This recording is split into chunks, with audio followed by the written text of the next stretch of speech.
Bueno, bienvenidos a Conversaciones Académicas.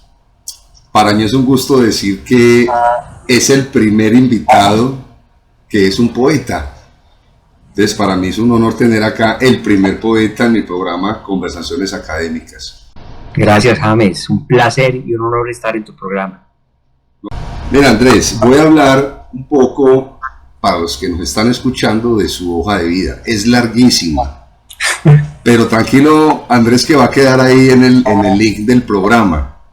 Bueno, Andrés Galeano es licenciado en Filosofía de la Universidad Tecnológica de Pereira, magíster en Comunicación con énfasis en Producción Audiovisual de la Universidad Europea del Atlántico. Resumidamente, escritor, guionista, poeta, realizador audiovisual, promotor de lectura. Ha ganado muchísimos premios, por ejemplo en el 2010 obtiene el primer lugar en el concurso de escritores con su obra Poesía Suicida para Nunca Matarse. Pero en el 2016 vuelve a ganar nuevamente el primer lugar en ese concurso de escritores con de lo que soy. También escribió en el 2009 un cortometraje llamado A Solas, protagonizado por Amparo Grisales y un primo mío, para que sepa, Luis Fernando Montoya. Bueno, ya falleció Luis Fernando, pero nos dejó pues por lo menos su legado en la actuación. 2014 trabajó como documentalista para la Fundación Semana, en un cortometraje llamado El alma de Palenque, exhibido en las salas de cine Colombia. Esto es larguísimo, lo que tengo acá en estas hojas es larguísimo, como les dije lo voy a poner todo ahí en mi canal. Pero quiero sobresaltar también algo. En el 2017 trabajó para las Naciones Unidas en un proyecto documental con la comunidad judía sobreviviente del Holocausto. En el 2018 escribe la serie web El Australian Trip para una fundación en Australia. En el 2023 publica un libro, El Diario de Majo. En el 2024 publica otro libro llamado Cacería de Barbies y actualmente es promotor de lectura en la gobernación de Risaralda. Sé que se me pasaron muchas cosas, pero como les dije, ahí va a quedar en el link del programa. Y digamos, tiene un recorrido inmenso. Yo voy a empezar con un comentario, una pregunta muy puntual, Andrés. ¿Usted por qué se volvió poeta? Bueno, una pregunta difícil y muy buena pregunta. Descubrí como cuando era niño, unos 12, 14 años, una necesidad intrínseca de expresar todo lo que sentía a través de algún canal artístico. Me di cuenta que por el deporte no era, por la música tampoco, aunque siempre quise aprender como usted aprendió guitarra. Yo no tuve esa disciplina, esa facultad, y cuando menos piensa empecé a dibujar. Ese fue mi primer talento que descubrí mi mamá, mi papá, en el colegio, y yo hacía dibujitos por encargo. Entonces, mientras los otros niños vendían minicicuí, papas guisadas en ollas, yo llevaba en octavos de cartulina encargos de dibujos que vendía 50 pesos, imagínense en eso. Vendía Rambo, vendía Tortuga Ninja, vendía Superman, me encargaban para el otro día y tenía una lista. Entonces el dibujo fue como la primera expresión que tuve, y me encantaba dibujar y dibujaba muy bien. Todavía tengo por ahí talento, pero muy descuidado. Luego, más adelante, descubrí el teatro. Con el teatro, eso sí fue como la panacea. Me dediqué toda mi juventud a hacer teatro y de paso descubrí la poesía y la escritura. Y empecé a conocer poetas como Olivero Girondo, Mario Benedetti, Pablo Neruda, o sea, Eduardo Galeano y todo el boom de la literatura. Y empecé a jugar con el teatro, con textos, con la poesía. Cuando menos piensa me sentí pleno con escribiendo, me sentí pleno en el colegio, en el Rafael Reyes donde estudié. Empecé a ganar concursos de poesía en las revistas, ingresé a una revista que se llama Camaleón, muy importante de Cali, que vino aquí, una fundación grandísima, importantísima. Yo hacía parte, gané un curso nacional de poesía yo tenía 17 años. Entonces, digamos que todo me fue llevando a eso, pero lo más importante es que uno se da cuenta de que tiene ese don porque el otro se lo hace ver. Cuando empiezan a decir, ese poema yo lo dedico, o lo publican, o lo comparten, uno dice, ve, y gusta, hay algo ahí, voy a seguir por ahí. Entonces digamos que, pero en sí poeta, James, más que un poeta, yo me declaro un creador de historias en diferentes formatos. Siempre lo he dicho, no me gusta como clasificarme solamente en la poesía, porque me aburre todo el tiempo escribir poesía. Entonces salto al guión, salto al cuento, salto a la novela, salto al cómic, salto a la narración oral, salto al podcast, o sea, busco cómo esa historia en lo multiplataforma, cómo puedo narrarla en otros espacios, en otros dispositivos y en otros géneros. Correcto, muy bien lo que me está diciendo. Bueno, ahí van varios comentarios. Me acuerdo, usted me hizo acordar de García Márquez. García Márquez era periodista. Y Eduardo Galeano, yo me acuerdo que en una entrevista que le hicieron, él decía, ¿por qué la gente piensa que la literatura es lo máximo, ¿no? También la poesía, también el teatro, también otras expresiones, digamos, de la escritura.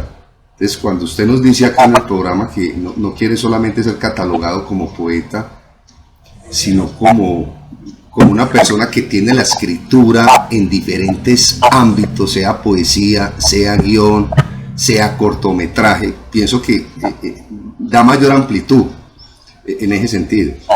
Andrés, pero usted se acuerda cuál fue su primera escritura, o sea, que usted se acuerde, que usted diga, esto fue lo primero que yo compuse, que lo tenga guardado, bien sea un cuento que se haya inventado en el colegio, una poesía. ¿Tiene esa memoria, Andrés?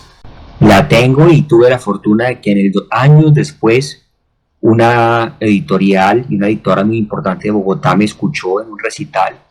Ella se llama Yolanda Correal, bogotana, y cuando me escuchó me dijo, todos esos poemas que usted leyó, ¿de quién son? Y son míos, del colegio.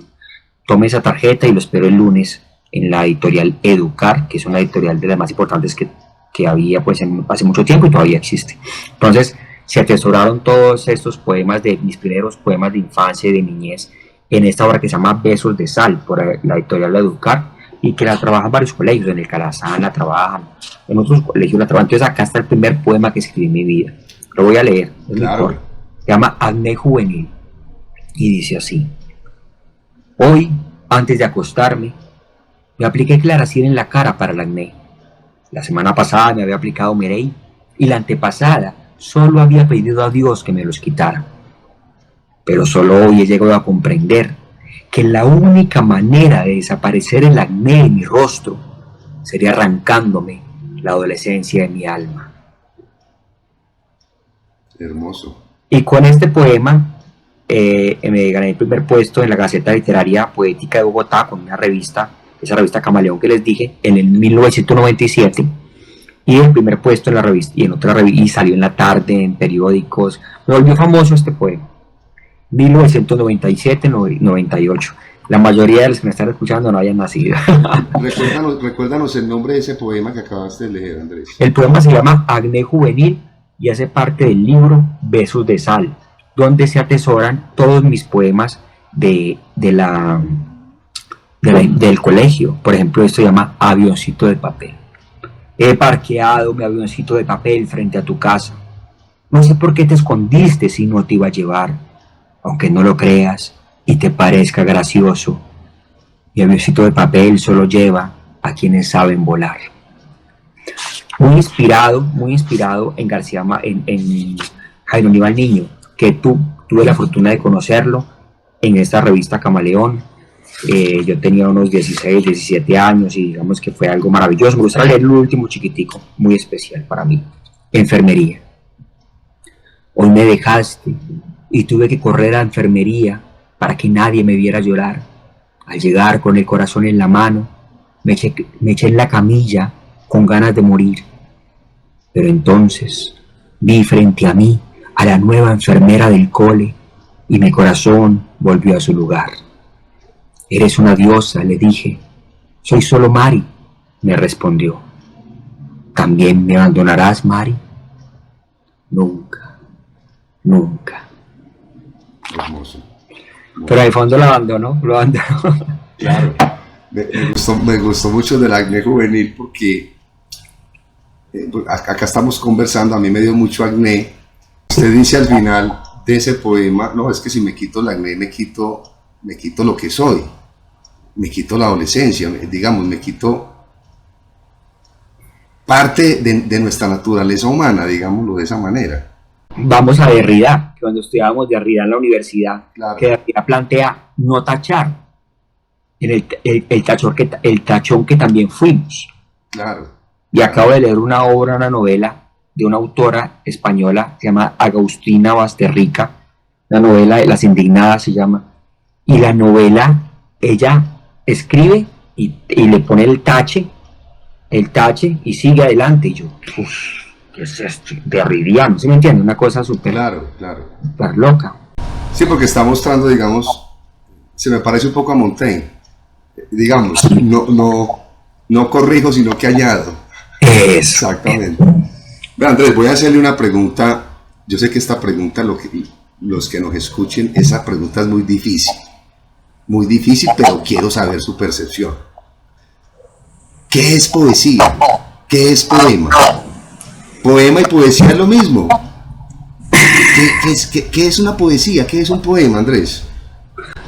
Pues digamos que uno puede pensar que la poesía y el poema es lo mismo. Hay poesía en versos, una construcción literaria llena de metáforas y analogías para expresar un sentimiento, que no es un sentimiento bello como expresaban los griegos, sino que gracias a la importa visceral, oscura de la poesía francesa y de la pintura, por ejemplo, lo que hizo Bosco, Jerónimo Bosch, es también cantarle a la vida, a la noche, a lo feo, a lo gótico, a lo mundano.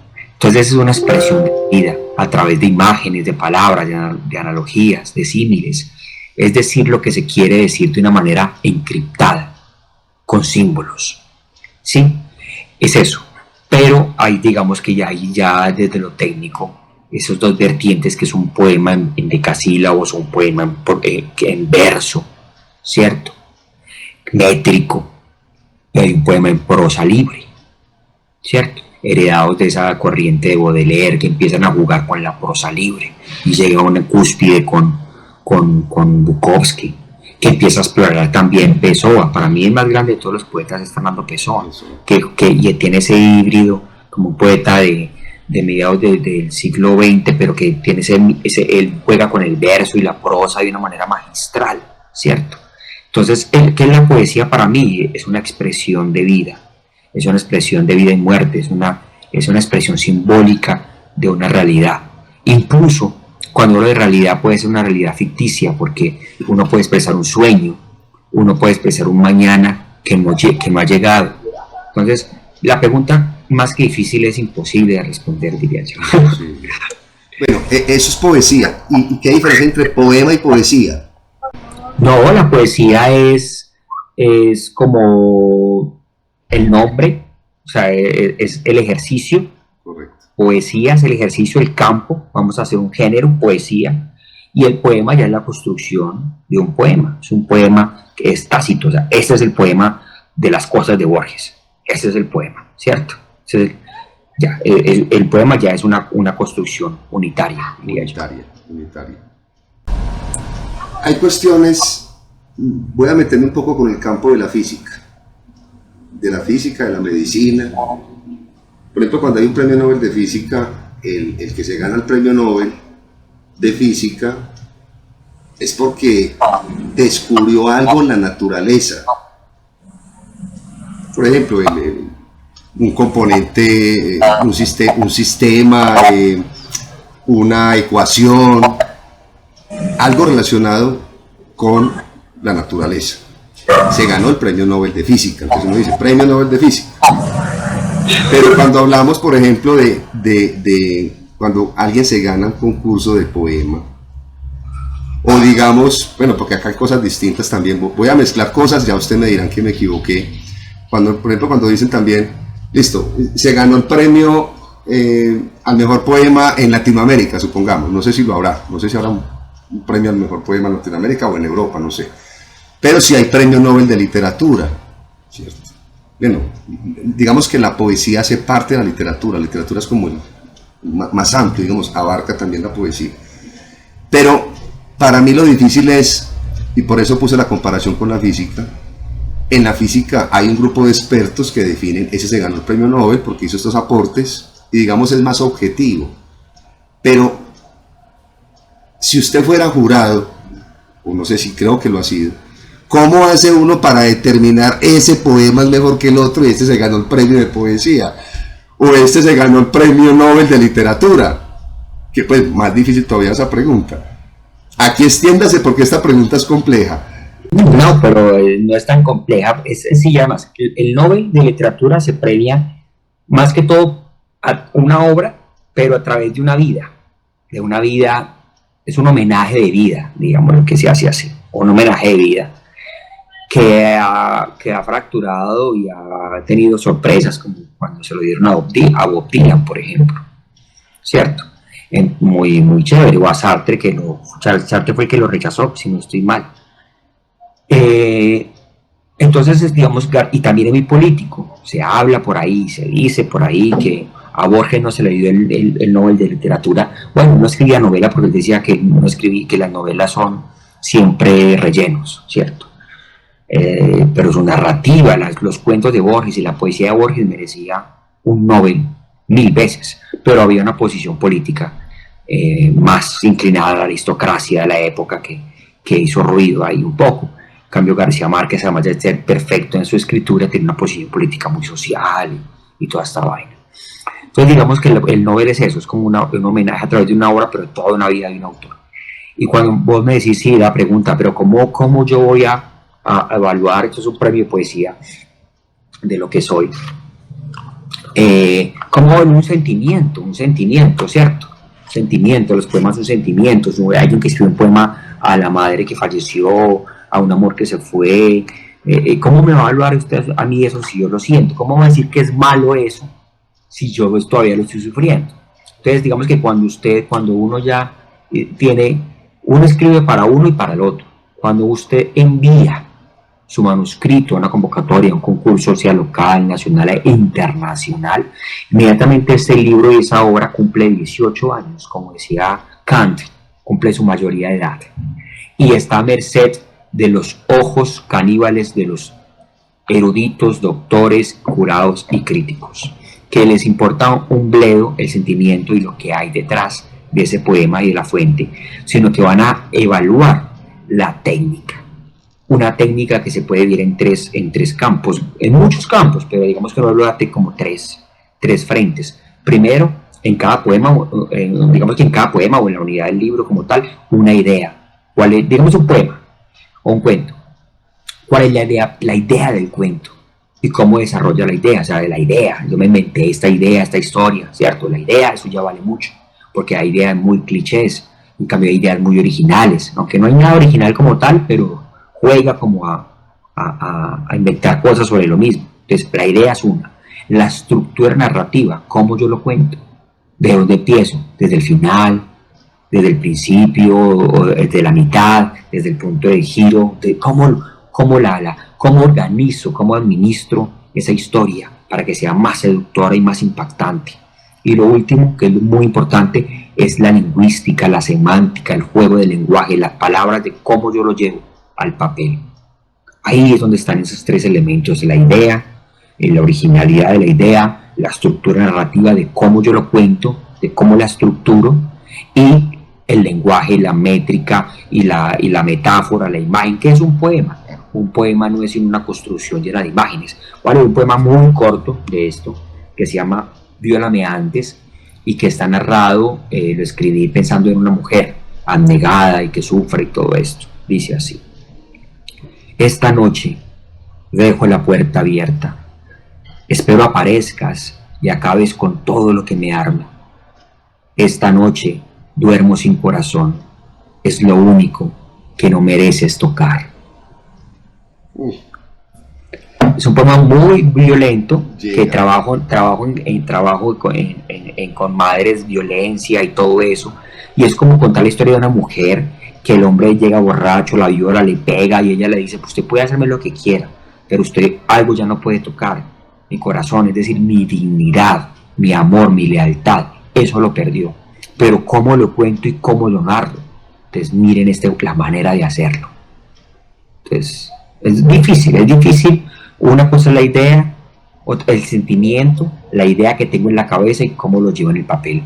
Y ese transfer es una cosa dificilísimo, pero eso es lo excitante de la escritura y de este ejercicio de escritura. Excelente, no, no voy a decir muy bonito, no, el poema me llegó, el poema llega, pero también hay que tener, digamos, el que lee el poema, el que escucha el poema, también tiene que tener un bagaje literario, digámoslo así. Pues voy a decir algo un poco maluco, estamos en un país donde la gente no lee, donde la gente lee muy poco, y hay veces los que leen, hay veces leen mal. No estoy diciendo que yo sea un experto en leer o que seamos expertos en leer, pero puede que usted ese poema se lo diga a un grupo de personas y no sentí nada, no me llegó, no lo entendí. ¿Cómo trabajar en eso, Andrés? Es muy buena pregunta y es el reto. Cada poeta y cada escritor tiene su estilo. Yo soy un escritor, me considero que ya tengo un estilo y que lo perfecciono, obvio, pero es un estilo urbano, un estilo que yo considero cotidiano, coloquial. Sin embargo, juego con las imágenes. La idea es no escribir como uno habla, sino elevar un poco ese lenguaje, pero de una manera más universal que la gente pueda entender y que no se necesite un diccionario al lado, como a veces uno le pasa con un poema de Jorge Luis Borges, ¿cierto? Entonces, por ejemplo, y a mí me gusta mucho manejar el humor. Para mí el humor, y usted citó ahorita a nuestro filósofo de los más importantes que nos marcó la vida, porque pues público que nos está escuchando, James y yo estudiamos juntos en la Universidad Tecnológica de Pereira, ahí nos conocimos, y ambos estuvimos enamorados de una manera griega del mismo ser que es Antonio Rodríguez. Y Antonio Rodríguez nos marcó ese camino y ese amor por Montaigne y por esa Europa del siglo XVI, y escuchar las clases de Antonio era una cosa maravillosa, ¿cierto? Y entonces en esa construcción de los textos, a mí me gusta mucho jugar como con esa ironía de Montaigne, que digamos que la tesora de Sócrates, obvio, y es como la ironía, el sarcasmo, lo picaresco. Eso yo me siento cómodo en ese estado, y el público también lo goza, aunque se burlen de él, se estén burlando de él, lo gozan. Este poema se llama Lección 3, y pasa, y lo escribí cuando a veces estaba en la universidad y veía a esas mujeres tan hermosas, y demasiadas mujeres hermosas, y uno quisiera tenerlas a todas y no puede. Entonces uno dice, cada vez salen más hermosas y más hermosas. ¿De dónde salen mujeres tan hermosas? Lección 3. Andrés, irresoluto, ¿cuándo acabarás de completarte? Flaco, mísero flaco, aprende. Los glúteos femeninos no son ni serán nunca las mejillas de Dios. Excelente. Entonces parte de poesía suicida para nunca matarse. Para nunca matarse. Excelente. Andrés, la gente, perdón, entonces puede que alguien no tenga mucha experticia leyendo, pero cuando dice aprende, los glúteos femeninos no serán nunca las mejillas de Dios, ¿qué es lo que quiere decir? Que esas nalgas no van a ser Dios, si miren, juega con esa metáfora de lo que puede ser, ¿sabes? No sé que lo polisémico, cada quien expresa también como quiere. Andrés, voy a hacer un ejercicio acá. Vamos a ver cómo nos va con este ejercicio. Se dice recitar un poema, ¿cierto? Recitar. Pero solamente un párrafo. Lo que pasa es que me lo sé de memoria. Dichoso el árbol que es apenas sensitivo, y más la piedra dura, porque esa ya no siente. Pues no hay dolor más grande que el dolor de ser vivo, ni mayor pesadumbre que la vida consciente. Hasta ahí lo voy a leer. No le voy a preguntar si sabe de quién es ese poema, porque pues cuántos poetas hay, cuántos poemas hay. Pero usted, ¿de quién sospecha que sería? O sea, no sé, eso me suena a un Machado, a un Neruda. Es algo le voy a decir de quién es ese poema. Es de Rubén Darío, se llama Lo Fatal. Sí, hermoso. Lo Fatal. Sí. Entonces, aquí va la pregunta. Uno podría descifrar de quién es un poema. Digamos, lo voy a poner en este contexto. Yo veo jugar a Messi, qué pena, voy a meter acá al fútbol. Yo veo jugar a Messi y digo que Messi tiene un estilo. Cristiano Ronaldo tiene otro estilo. Digo, escucha, ese es Messi. Messi es único, tiene un estilo propio. Entre los poetas uno podría decir, este es el estilo de Pessoa, este es el estilo de Borges, este es el estilo de Rubén Darío. Uno puede sopesar esos estilos. Andrés, ¿cuál es el estilo que a usted más le gusta? Claro que sí, en dos sentidos. En el sentido temático, que son las fijaciones de cada autor. Hay autores que tienen casi siempre tres fijaciones: la muerte, las mujeres, el cabello, la noche, y que su obra versa sobre esos mismos temas que lo agobian. Entonces uno dice, estos temas son los de este autor que va desarrollando a través de su obra. Y el estilo lingüístico. Y también no solamente pasa en el fútbol ni en la poesía, sino también en el cine. Vos llegas a la mitad de una película y uno dice, Woody Allen. Uno dice, hay mucha sangre ahí, eso está muy pop, Tarantino, ¿cierto? Entonces, esto es Almodóvar, ¿sí? Entonces, obvio, por ejemplo, yo he leído algo de Rubén Darío, obvio, pero no soy muy fan a Rubén Darío, por eso no la capté tanto. Pero cada poeta, cada buen escritor tiene su estilo propio y sus lectores lo reconocen de inmediato, como la música.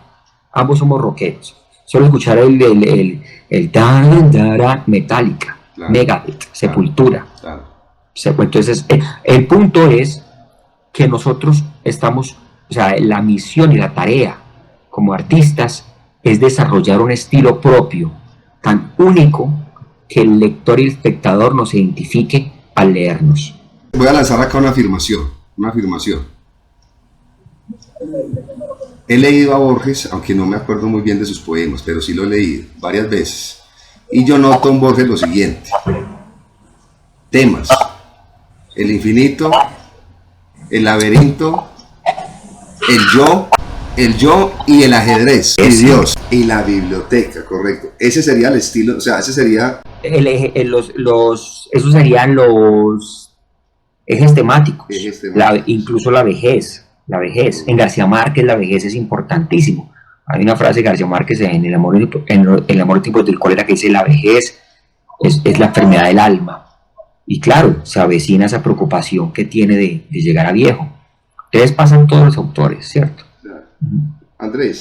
En Cortázar los gatos, ¿cierto? Claro. La música. Correcto. Porque uno tiene esas fijaciones también depende a los gustos en la vida diaria, en la vida como persona, ¿cierto? Andrés, a ver, a mí me gusta mucho hacer comparaciones. Yo escucho música, digamos, de los años, baladas de los años 70, digámoslo así.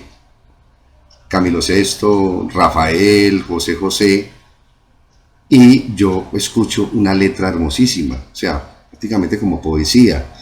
O sea, una letra que llega, que sabe nadie de Rafael, lo pasado de José José, Melina de Camilo VI, bueno. Pero yo escucho la música actual y las baladas ya cambian, o sea, yo no podría decir, ¿será que, o sea, esa frase que dice que lo pasado es mejor, no sé, eso habría que repensarlo? Hay cosas del pasado mejores y peores, y cosas actuales mejores y también cosas actuales peores. Lo que sí es cierto es que ha cambiado la letra en muchas baladas, en el ejemplo que le puse. Ahora, yo quiero llevar ese ejemplo a la literatura en general. Yo sé que esta pregunta es muy amplia. Si uno mira los primeros textos que se escribieron, digámoslo así, antes de los griegos, Sófocles, Eurípides, bueno, todo lo que dieron los griegos, la escritura es distinta. Claro, la traducción. Yo tengo un libro de Marco Aurelio Meditaciones, como 3 traducciones. Entonces digo, ¿cuál de las 3 es la original? ¿cierto? ¿Cuál traducción es mejor? Ah, no, que Gredos, pero yo he leído otra traducción y me gusta más. Pero esa poesía de la antigüedad, luego en la época medieval hasta la actualidad, ha cambiado. Ha cambiado. Uno podría decir que ha evolucionado para mejorar o, pues no creo, yo hago la pregunta no creyendo la pregunta. ¿Cuál es su reflexión frente a esto, Andrés? Pues uno hoy no puede responder nada sino dar comentario y punto de vista, y eso yo creo que lo trató Foucault cuando él hablaba de que cada época tiene un ethos. Él volvía a tomar ese ethos de los griegos y él decía ese modo de ser. Y digamos que el siglo XX, después de la posguerra, después de los años 60, hay un texto de Jean Baudrillard que se llama La transparencia del mal. Y es un capítulo donde él habla de la explosión de los 60, cuando se crea la minifalda, cuando las mujeres, cuando se crea el rock and roll, cuando se liberan todos los sentidos en Estados Unidos después de la guerra de Vietnam, y es una devastación de sensaciones de los hippies, se mete a través de Allen Ginsberg, la poesía hindú, budista, o sea, el mundo de la New Age. En los 60 plantea Baudrillard, se abre la historia de los sentidos, la liberación, y con esa liberación creo que la humanidad, Occidente, al menos Occidente, se descarga de un peso semántico clásico y ya vamos a lo light, a lo espiritual, a lo suave, a lo naif, ¿sí me entiende? Entonces todo lo que ya en la publicidad, minimalista, todo minimalista, menos texto, más imágenes, novelas cortas, ¿sí me entiende? Todo en app, todo pequeño, porque creemos que la vida está tan llena de cosas que lo que llegue a nuestras manos sea cortico y preciso para que no me robe mucho tiempo a mí, pero que esos sorbos que tengamos sean placenteros, sean pequeñas dosis, y siempre queremos buscar algo, pequeñas dosis, una pequeña serie, un pequeño capítulo. Sí, entonces todo se ha vuelto un poquito más laxo, más light. Sí, ya no se hacen novelas como las de Belán Kundera, son más pequeñas, los temas no son esos temas grandilocuentes que de García Marquiano, decimonónicas, sino que son más historias que están trabajadas, y la moda ahora es tomar un hecho histórico y volver y hacerlo una crónica, una novela crónica. Entonces es como eso, no es tanto juzgar como que el pasado fue mejor o peor, sino es darnos cuenta de que estamos en un contexto y estamos en un ciclo de la inmediatez, de la rapidez, un ciclo donde todo es light, donde todo es ligero, donde todo es cortico, donde la ciencia está pensada y la tecnología está pensada a lo mínimo, al cuanto, a lo pequeño, a lo cómodo.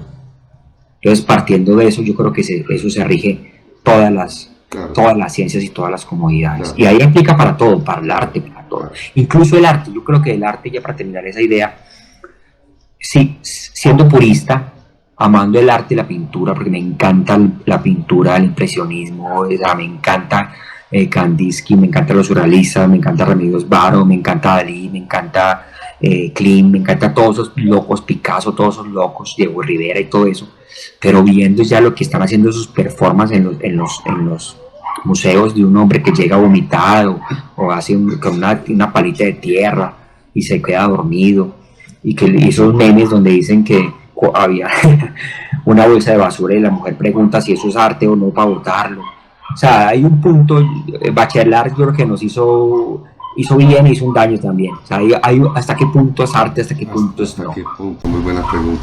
Sin embargo, bueno, estamos conversando acá.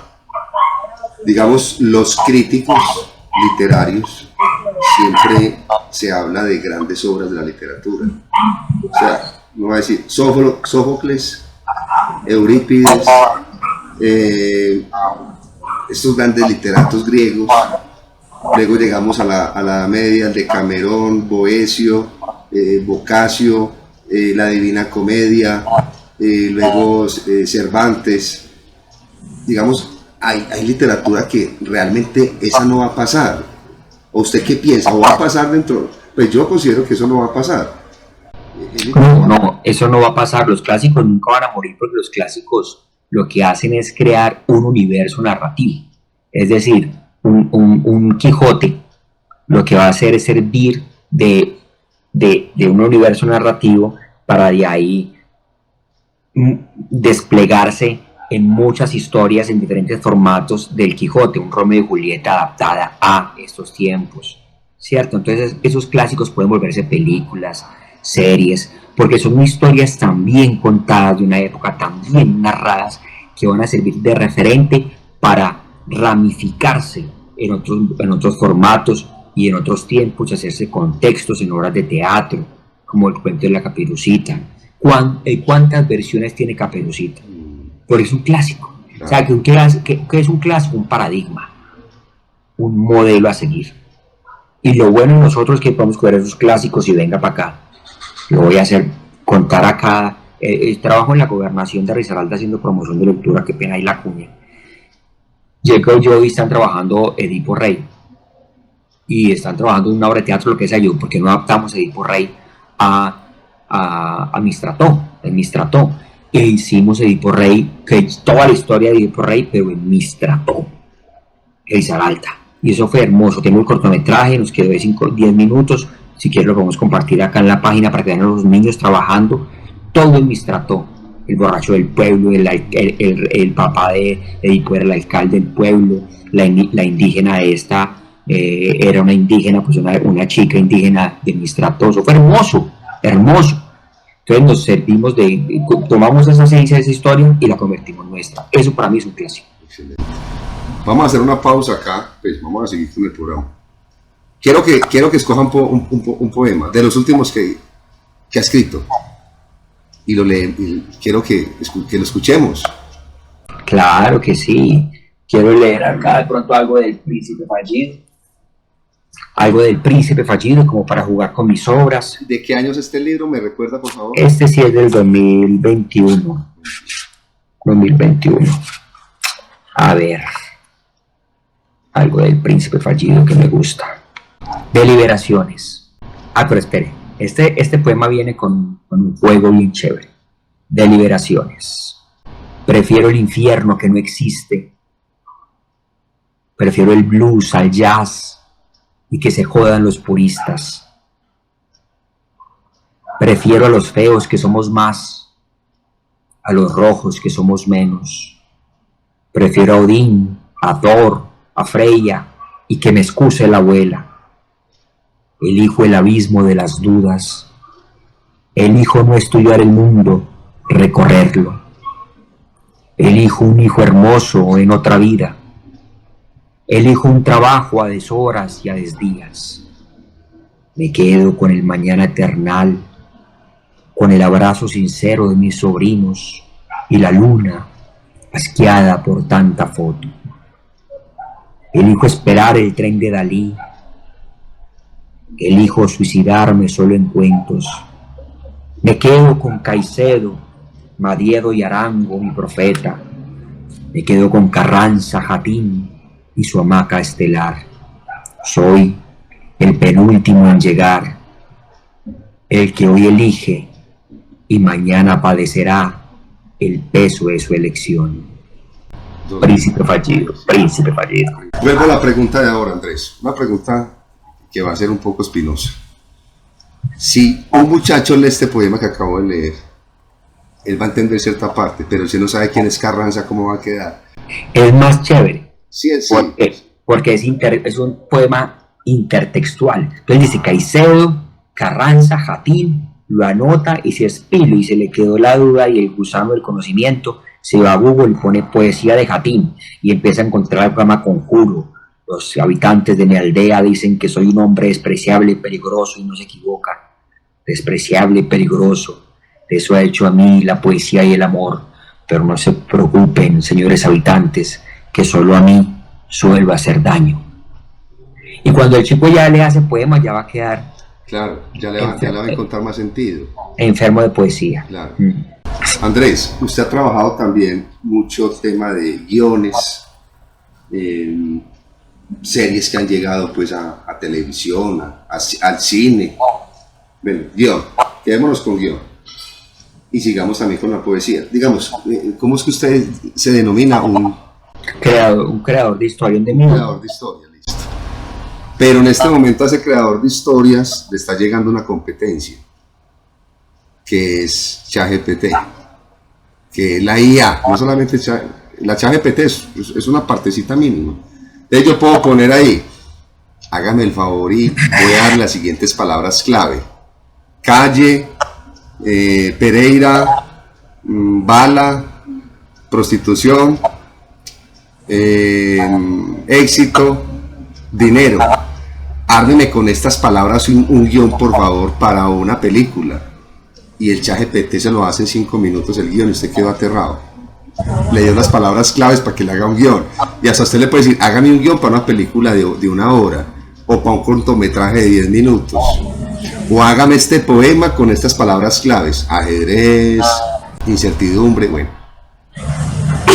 ¿cuál es su opinión frente a esto? ¿Ya hay una competencia real con la IA frente a la escritura? Es que a mí me parece que más allá de la respuesta que yo pueda dar, que es una respuesta baladí, una respuesta banal, porque es la respuesta que puede dar todos, que sí es una amenaza, obvio. A mí lo que me interesa del fenómeno de esto de la IA es que ya lo vivimos. Lo vivimos en una película que lo vaticinó, o varias películas que lo vaticinaron, como Terminator, de George Cameron, en Terminator 2 y en Matrix incluso.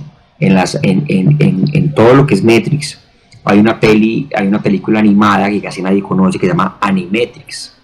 Y en Animatrix son varios cortometrajes animados y exponen y explican lo que estamos viviendo, y que también lo hizo Terminator.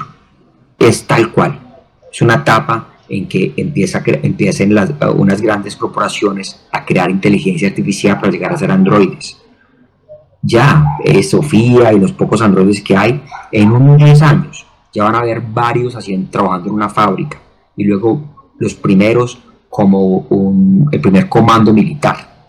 Entonces, y lo que hace Animatrix, y lo que hace James Cameron en Terminator, es plantearse la posibilidad de que nosotros creamos esas máquinas, esas inteligencias artificiales, a nuestro beneficio, para que nos ayudaran.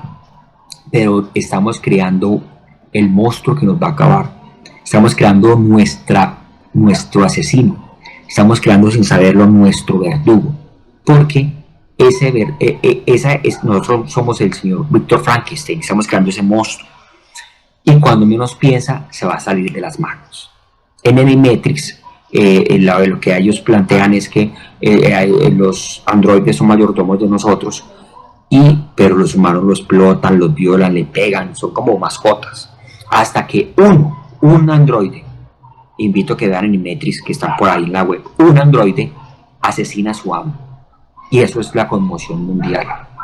Y toda la ONU y todas las organizaciones en contra de los cyborgs, en contra de los androides, porque ya hubo el primer asesinato del androide. Entonces los androides van a la ONU y toda esa vaina y muestran ahí diciendo, es que nosotros lo que queremos es que vivamos en paz, pero trátenos bien, vivamos todos juntos. Ustedes nos crearon a otros, pero nosotros necesitamos dignidad, vivamos tranquilos.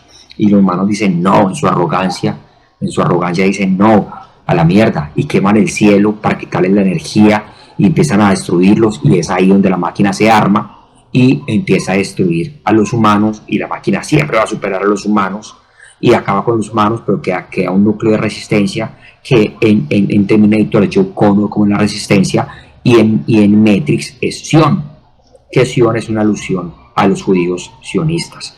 Es una locura. También hay una serie que se llama The Love, Death and Robots. Love, Death and Robots. Está en Netflix, pueden verla.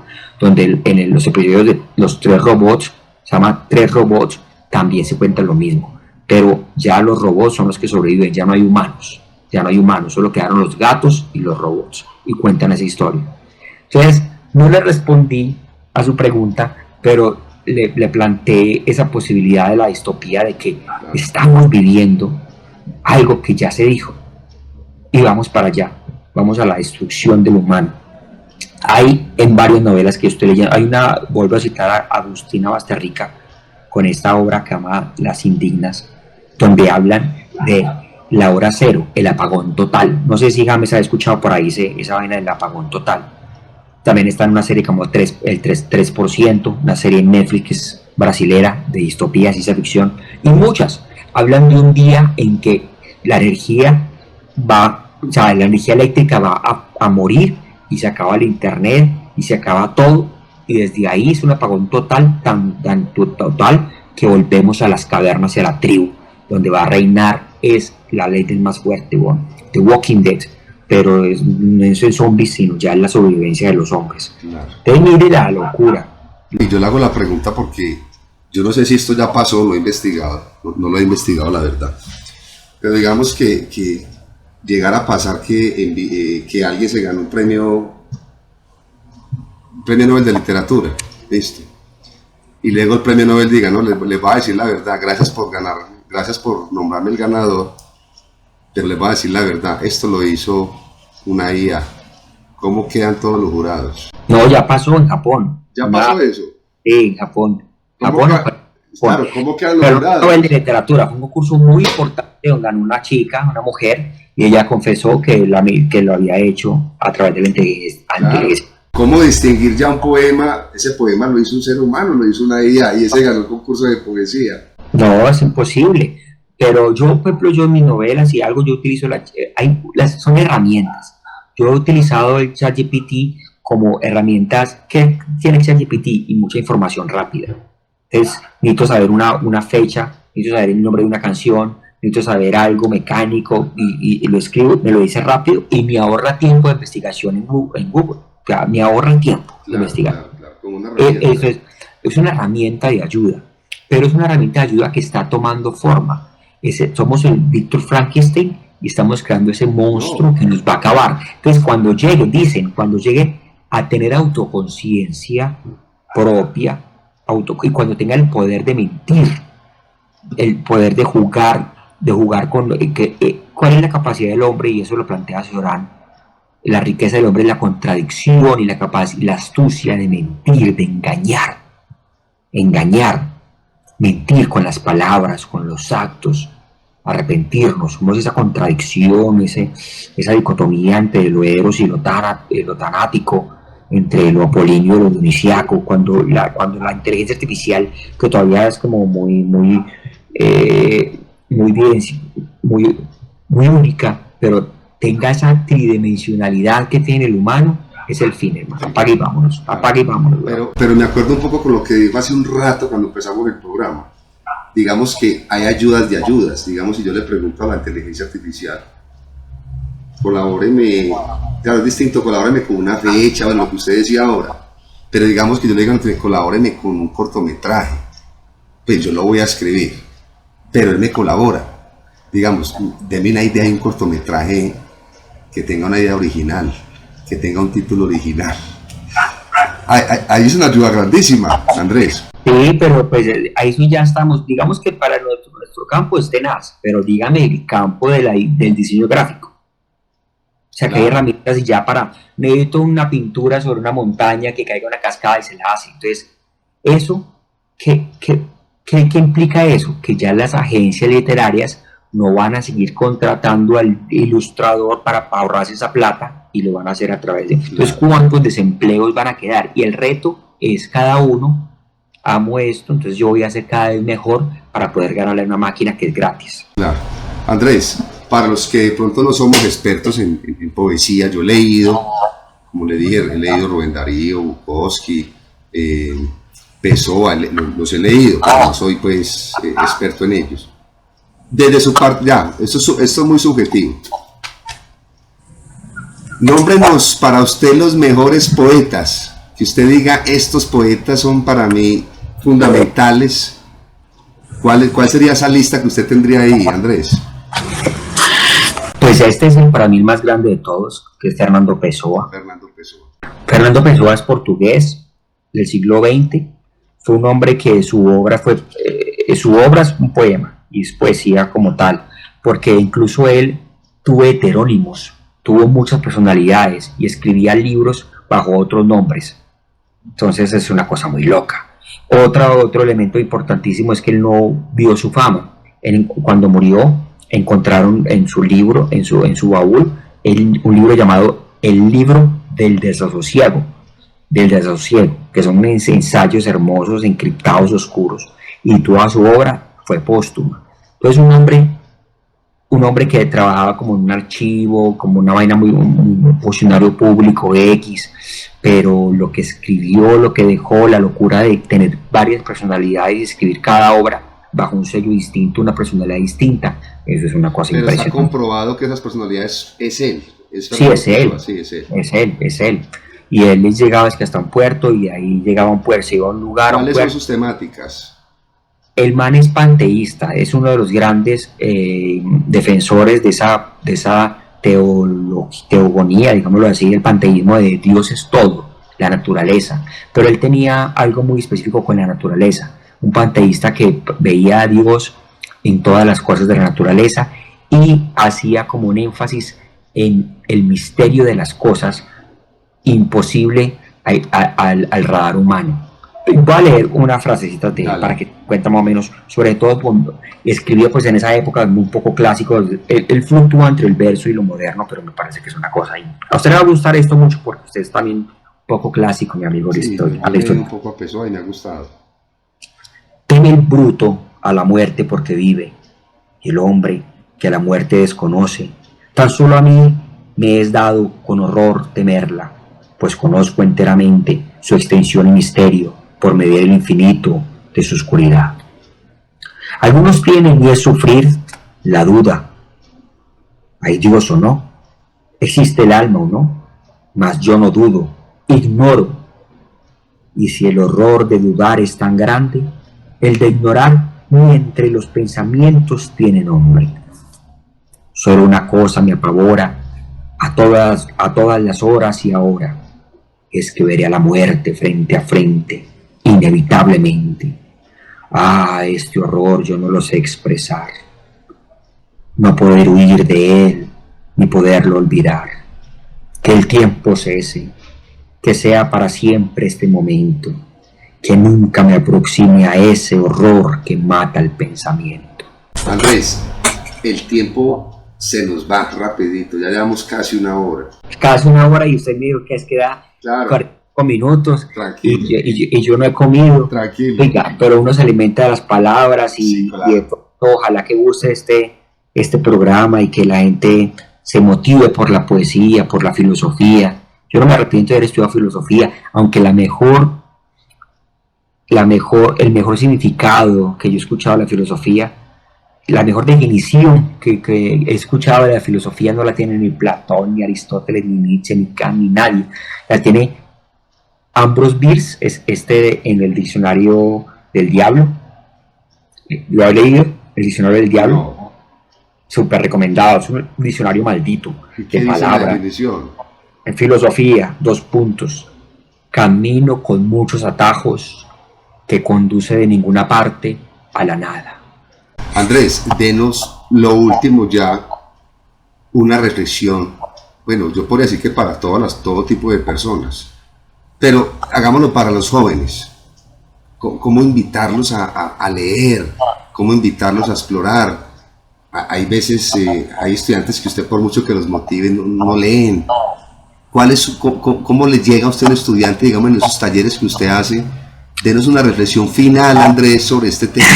Bueno, lo primero y para los profesores que nos están escuchando, que deben ser muchos, ojalá, hay que desacralizar el libro. El libro es un dispositivo que nunca va a pasar de moda. No lo pudo virtual, no lo pudo nada, porque el libro es un fetiche.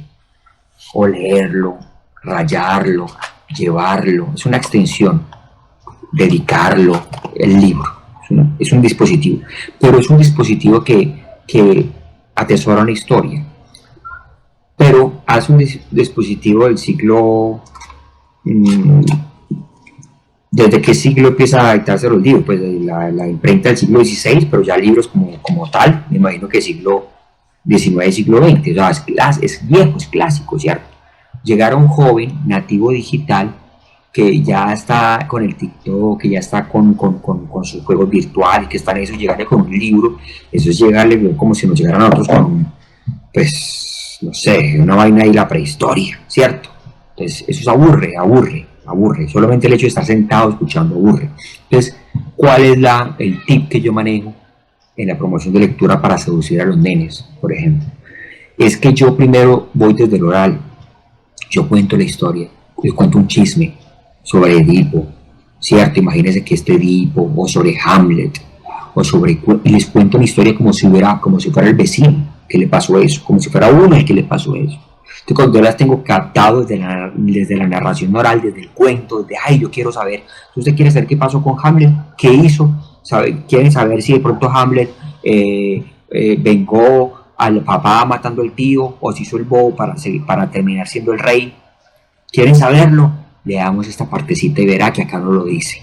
Entonces ya después de que el nene está intrigado por el chisme y se intrigó por la historia, va a hacer un segundo paso, que es la lectura. Ahí es la lectura.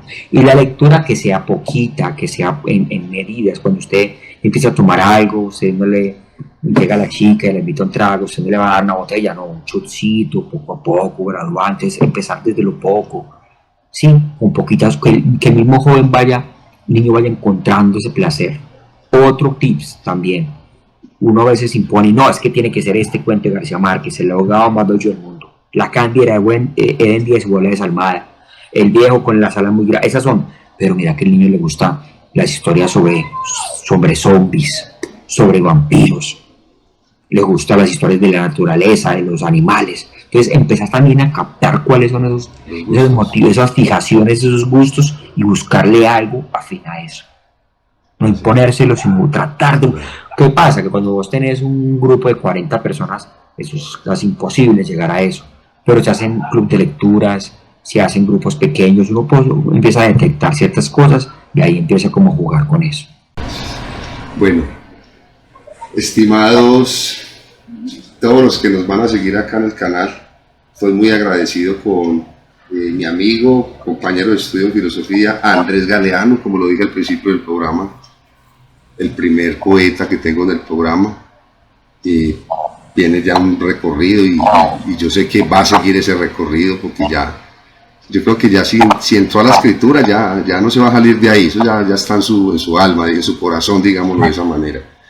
Andrés, muy agradecido por todo lo que aprendí. Yo creo que también aprendimos acá en el programa, Andrés. Muchas gracias, James, sobre todo porque este programa es un programa muy serio, por donde han pasado aquí científicos, matemáticos, doctores, créanme que yo lo he seguido, y son gente muy tesa, gente de otras partes del país, muy tesa, y que yo esté aquí compartiendo mi pasión por la literatura, por el cine, por el arte, es un honor, y que más que un honor, que sea como una acción, un abrir la puerta a otros artistas también que tienen mucho que decir aquí en Pereira y en Colombia y en el mundo. Entonces, muchas gracias, James, amigo, por este espacio, y gracias a los chicos, a las chicas, a los oídos, a los corazones que están conectados, que les llamó la atención esta charla. Los invito para que conozcan mi obra, Andrés Galeano Rodríguez. En las redes me pueden seguir, y bueno, nada, de que muramos de arte. Muchísimas gracias, Andrés. Bueno, pues, chao.